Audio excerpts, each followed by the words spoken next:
Hello મિત્રો, જય ઠાકર, જય દ્વારકાધીશ. સવારમાં તો વહેલો ઉઠી ગયો તો ભગવાનની દયા હતી. વહેલા ઉઠીને નીકળી ગયા. આજે આપણે જવાનું હતું ખંભાત, ધર્મજ અને તારાપુર.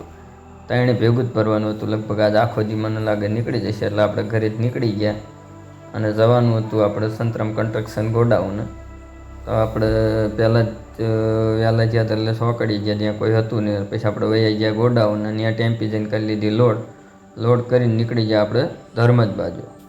કે આ કળિયુગ છે મોટભાઈ, અહીંયા માણાનું કંઈ મહત્ત્વ નથી, પણ માણાનો સમય કેવો હાલે છે એ મહત્ત્વનું છે મોટભાઈ. એટલે આપણે નીકળી ગયા હતા ને આપણે બાંધણી ચોકડી પોગું હતા. જો આપણે બાંધણી ચોકડીવાળો રોડ મસ્ત ખાલી એકદમ હતો. અહીંયાથી મારી એટલે આપણે સીધા પહોંચી ગયા ધર્મજ ચોકડી. બીજું કે પરિવર્તનથી મોટભાઈ કોઈ દી ડરવાનું નહીં. જેટલું તમે ખોઈ રહ્યા હો ને એનાથી વધારે આપણો દ્વારકાધીશ તમને આપશે મોટભાઈ. તો આપણે પોગવાયા હતા ધર્મજ ચોકડીથી આગળ બલદેવ હોટલ હતી, ત્યાં આપણે ટેમ્પી ખાલી કરવાની હતી. તો આપણે નીકળી જાય એ બાજુ, આપણે વાસદવાળા હાઈવે ચડી ગયા.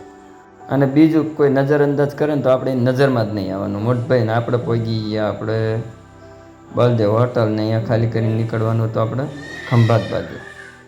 બીજું કે કોઈ મનથી બોલાવે ને મોટભાઈ ત્યાં જવાય, બાકી આજકાલ પગ લૂસણિયામાં વેલકમ લખેલું જ હોય છે.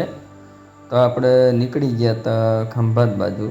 બપોર થઈ ગયો તો ભૂખે લાગી હતી, પણ મેં વિચાર્યું કે ખંભાત પહોંચીને ખાલી બાલી કરીને તારાપુર જઈને ખાઈશું, ખાઈને પછી આપણે પાછા ઘરે જતા રહીશું. એટલે આપણે પહોંચી ગયા ખંભાત કરી નાખી ટાઈમ પે અનલોડ. ઓલા પટ્ટારીયા એટલું જ લઈને આપણે જવાનું હતું તારાપુર.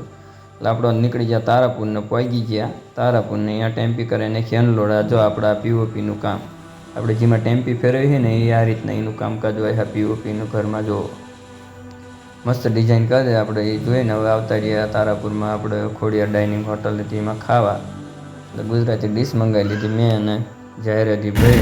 નીકળી જાઉં ઘરે. મળીએ કાલથી ખાતે દ્વારકાધીશ.